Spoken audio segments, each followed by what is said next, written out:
Bem-vindos à videoaula do Teste de Eletrodiagnóstico de Estímulo TED. Nesta aula falaremos um pouco sobre as características desse TED focado em reobase e cronaxia.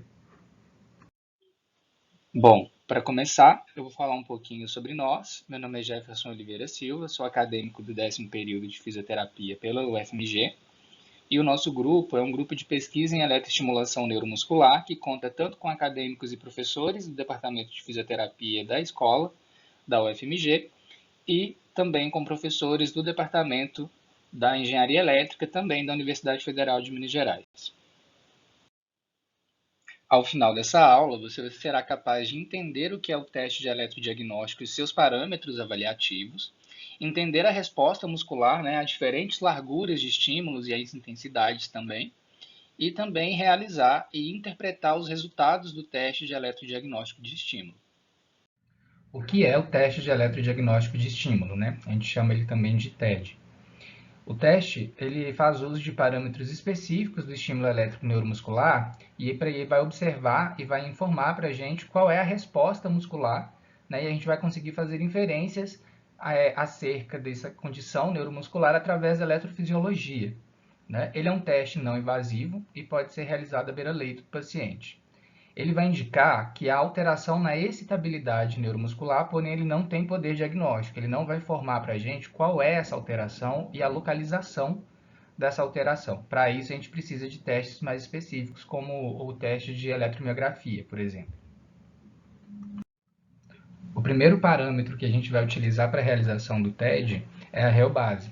E a reobase ela vai servir de padrão para a gente calcular ou aferir o valor da cronaxia. E por definição, a reobase é a menor intensidade de estímulo, quadrado bifásico de largura infinita, ou seja, de 1 milissegundo. Qual é a menor intensidade desse tipo de pulso que eu preciso para fazer a despolarização da fibra, causando uma contração muscular. E aí, como que eu faço para saber qual é o valor de reobase? Ele vai ser identificado quando eu visualizar uma contração leve, porém bem definida daquele grupo muscular que está sendo avaliado.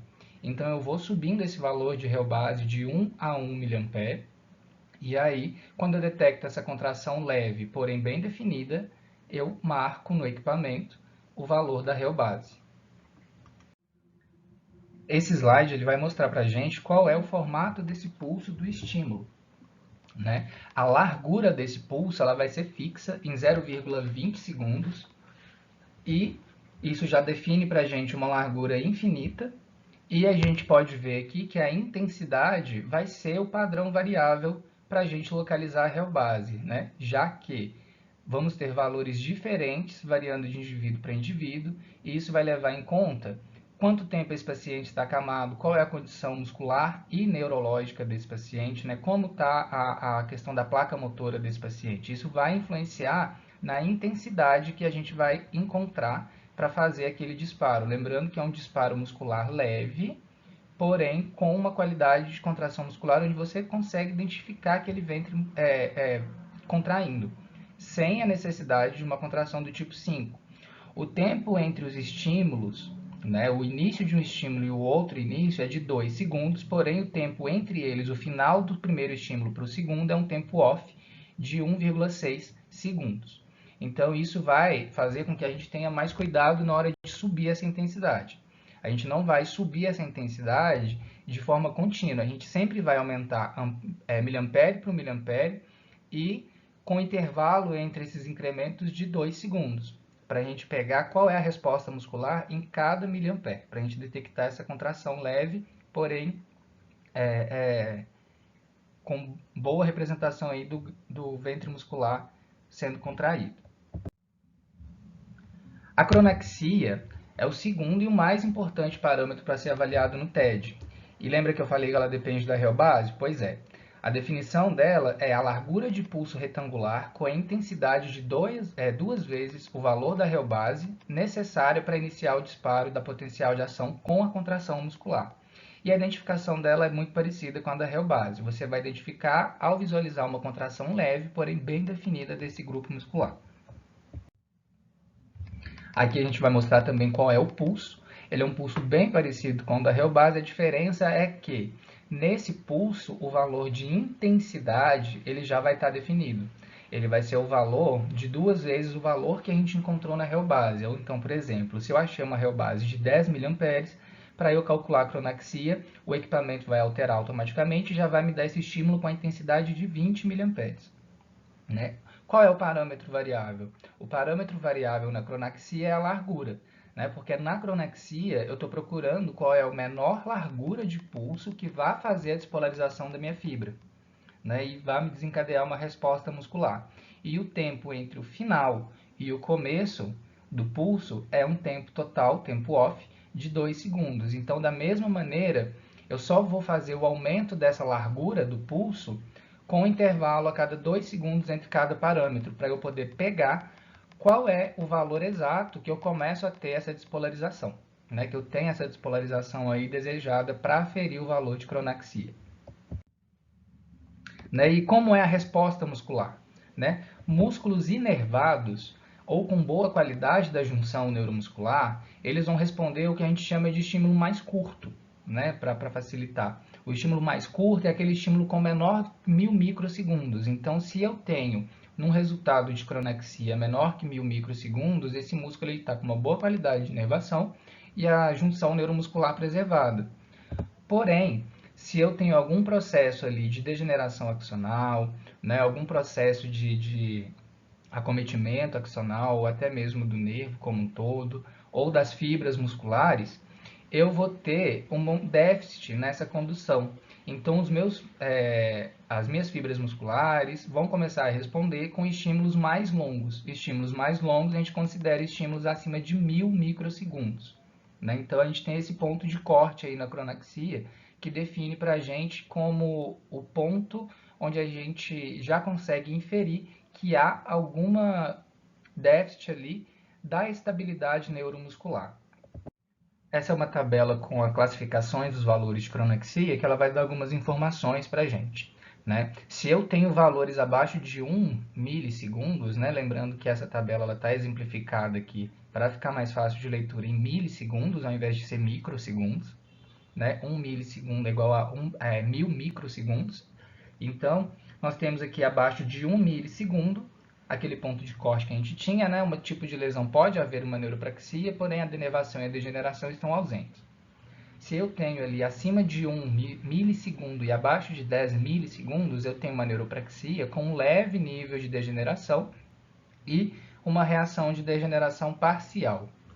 Se eu tenho acima de 10 milissegundos e abaixo de 20 mili, eu tenho uma axonocaquexia, com uma denervação moderada e também com uma reação de degeneração parcial. Se eu tenho ali valores acima de 20 milissegundos, eu tenho uma axonotimese com uma denervação também moderada e também uma resposta, né, de reação de degeneração parcial. E acima de 20 e abaixo de 30, eu tenho uma axonotimese completa, que também vai caracterizar uma denervação moderada com uma reação de degeneração também parcial. E com valores entre 30 milissegundos e abaixo de 60 milissegundos, eu já tenho ali uma neurotimese, que é uma denervação grave, com reação de degeneração total. Então, esses valores a gente pode utilizar, né? Eles dão para a gente essas inferências, porém eles não fecham nenhum tipo de diagnóstico. E o que é necessário para a realização do TED, né? Antes da realização do teste, a gente precisa fazer a localização dos pontos motores dos grupos que serão avaliados.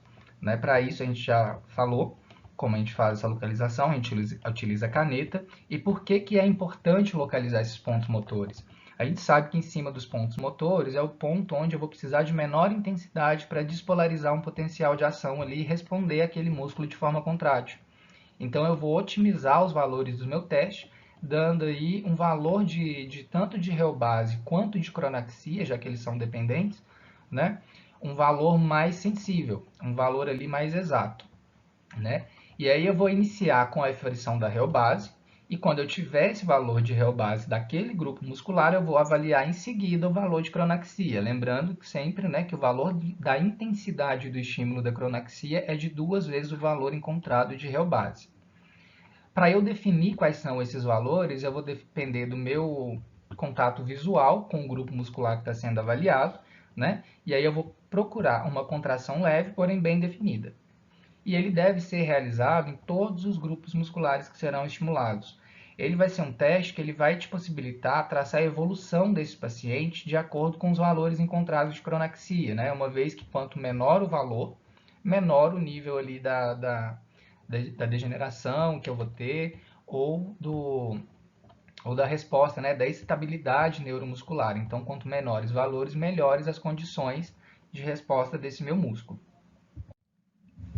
E quais são os bullet points dessa aula, né? Valores altos de Real-base indicam hipoestabilidade do músculo, né? Os valores altos de cronaxia, acima de 1000 microsegundos ou 1 milissegundos, indicam disfunção na estabilidade neuromuscular periférica, né?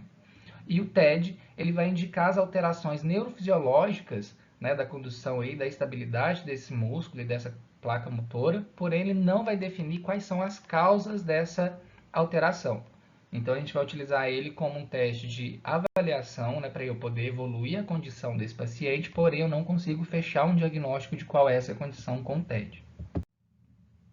Aqui ficam as referências que foram utilizadas para fazer essa aula.